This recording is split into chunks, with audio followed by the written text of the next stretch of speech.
आजकल आपने हर गली या नुक्कड़ पे चाय वाला तो देखा ही होगा। और इंस्टाग्राम पे तो डॉली चाय वाले को देखने के बाद हर किसी के मन में एक बना एक बार चाय के बिजनेस को लेकर तो क्यूरोसिटी हुई होगी, क्यों ना कुछ ऐसा हम भी करते हैं। और आपके गली या मोहल्ले के ही बीटेक बीकॉम चाय वालों को देखकर भी काफ़ी लोगों का मन इस बिज़नेस में कूद पड़ने को होता होगा। पर उससे पहले क्यों ना नज़र डाल लें कि आखिर इनके पीछे की सच्चाई क्या है, उस बिज़नेस की कोर फाउंडेशन क्या है और ये लोग आखिर कितना अर्न कर लेते हैं और इस बिज़नेस का कंप्लीट जीडीपी डिस्ट्रीब्यूशन हमारी इकोनॉमी में कितना है। तो आइए चलिए इन सब बातों को आज डिस्कस करते हैं in detail in this video. जब बात आती है चाय की तो आप सभी जानते होंगे कि सबसे बड़ा मैन्युफैक्चरर आसाम हमारे इंडिया का जो स्टेट है वो इसका सबसे बड़ा मैन्युफैक्चरर है और चाय हमारी जीडीपी का टोटल 3.2% कंट्रीब्यूशन करता है इन इकोनॉमी। और अगर इसका टोटल टर्नओवर देखा जाए तो it's about $70 billion annually and market size की अगर बात की जाए तो इट्स अबाउट 1.2 मिलियन टन्स। ऐसे में हर कोई चाय के बिजनेस में रुचि रखता ही है और चाय हमारी हाउस होल्ड नीड्स का एक प्राइमरी हिस्सा है। लेकिन अगर इनके फ्रेंचाइजी की बात की जाए तो आप सबका मूड कुछ ऐसा होने वाला है। हाँ, क्योंकि हम इसके बिहाइंड द सीन की बात करते हैं और अगर देखें जैसे कि MBA चाय वाला और चाय सुट्टा बार, तो ये अपने आप में एक बहुत बड़ा ब्रांड नेम है और ये इसी ब्रांड के लाखों रुपए ले लेते हैं फॉर फ्रेंचाइजी डिस्ट्रीब्यूशन।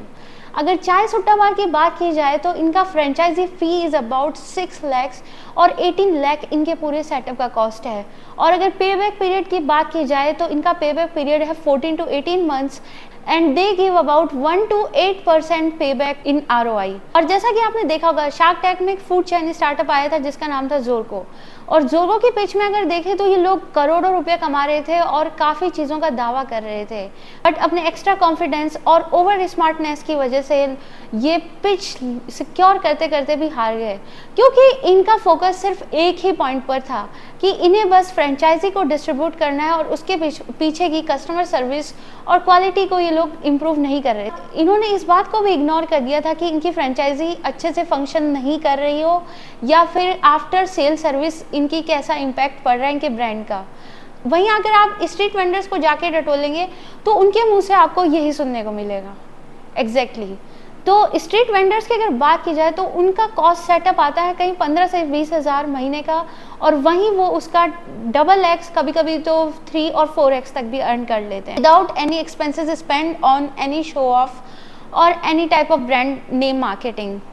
और अगर चाय के मेजर प्लेयर्स की बात की जाए तो आपने टाटा, टेटले, हिमालयन, लिप्टन जैसे ब्रांड्स का नाम तो सुना ही होगा। तो ये तो हो गए इनके मैन्युफैक्चरर्स। वहीं अगर सेलर्स की बात की जाए तो आपने ये वाले जैसे लोकल ब्रांड का नाम कभी नहीं सुना होगा, बल्कि ये फैक्ट काफी चौंकाने वाला है कि वो annually 12 lakh to 20 lakh earn कर रहे हैं। बट बात सिर्फ इतनी सी कि वो पर्सनल मार्केटिंग पे इतना स्पेंड नहीं कर। देखो, चाय का बिजनेस बुरा नहीं है। अगर आप किसी भी बिजनेस में हाथ डालते हैं और कुछ भी सीख लेते हैं तो आपको एक एक्स्ट्रा स्किल अर्न हो जाता है और आप फिर चाहे किसी जॉब में जाएं या किसी भी पर्टिकुलर फील्ड को चूज करें, आप अच्छा फंक्शन कर सकते हैं। बट बात है फ्रेंचाइजीज के साथ किए गए फेक प्रोमिसेस की। वहीं अगर बात की जाए बड़े बड़े फूड चेन प्लेयर्स की जैसे McDonald's, Burger Farm, Burger King, तो इनके फ्रेंचाइजी लेने के लिए भी आपको सर्टेन एरियाज में क्वालिफाई होना पड़ता है। इनका एलिजिबिलिटी क्राइटेरिया ही इतना टीडियस है कि हर कोई इसमें फिट नहीं होता। इनके जो टर्म्स होते हैं वो लोकल ब्रांड सेलर्स को तो दूर दूर तक फिट नहीं होते। जैसे कि इनकी फ्रेंचाइजी लेने के लिए आपको certain type of educational qualification होना ही चाहिए, प्लस ये जो एरियाज चूज करते हैं उसी एरिया में आप फ्रेंचाइजी सेटअप को ओपन कर सकते हैं, अदरवाइज आप फ्रेंचाइजी बाय नहीं कर सकते हैं। प्लस ये अपने कस्टमर को एंगेज रखते हैं through different type of food innovating models, जैसे कि इनका एक टेक अवे मॉडल है, इनका एक डाइन इन मॉडल है और फूड्स के साथ किए गए एक्सपेरिमेंट्स। और वहीं MBA चाय वाला का हाल तो सभी जानते हैं कि कोई भी जल्दी से कोई भी कस्टमर इतनी एक्सपेंसिव चाय तो जाकर ट्राई नहीं करना चाहेगा, इसीलिए MBA चाय वाला की फ्रेंचाइजीज काफी कंट्रोवर्सीज में गिरी रही और इससे इनके ओनर प्रफुल्ल बिल्लोरे पे काफी एलिगेशंस भी लगे, जैसे after sale service time optimum नहीं था, जितना वादा किया गया उतना ROI नहीं आ पाया और जिससे लोग काफ़ी एग्जॉस्ट हो गए, वो अपने किए गए इन्वेस्टमेंट्स को रिटर्न मांगने लगे। इस प्रॉब्लम का सॉल्यूशन ये है कि आप एज फ्रेंचाइजी नहीं जाकर सेल्फ ब्रांड भी ओपन कर सकते हैं और सिर्फ कुछ लोकल एरियाज़ को टारगेट करके भी अच्छा अर्न कर सकते हैं। प्राइवेट लिमिटेड जैसे कंपनीज को, जैसे कि मैंने आपको पहले भी बताया है, एक सर्टेन क्राइटेरिया में ही वो फ्रेंचाइजीज ओपन करते हैं कि उनको इन्वेस्टमेंट बहुत ज़्यादा चाहिए होता है according to their brand name, और उनकी ब्रांड वैल्यू ऑलरेडी मार्केट में इतनी क्रिएटेड है कि कस्टमर्स काफ़ी ज़्यादा रेट में उनके साथ एंगेज हो चुके हैं। तो वहीं अगर लोकल चाय सेलर्स के एवरेज टर्नओवर की बात की जाए तो it's about 1 to 2 lakh plus per month. Comparatively वहीं फ्रेंचाइजीज को देखा जाए तो लोग फ्रेंचाइजीज को ओन करने के लिए लोन्स तक ले लेते हैं और फाइनेंशियल क्राइसिस को फेस करते हैं। तो ऐसी चीज़ों को अवॉइड करने के लिए आप सेल्फ ब्रांड भी स्टार्ट कर सकते हैं। और चाय का मार्केट काफ़ी ऑन डिमांड रहता है और इसकी रिक्वायरमेंट भी बहुत रहती है, क्योंकि ये एक डेली हाउस होल्ड की नीड्स की चीज़ है। और अगर आप किसी भी टाइप का बिजनेस एक्सटेंशन कर रहे हैं तो आज के टाइम पर सोशल मीडिया मार्केटिंग से बढ़कर कुछ भी नहीं है।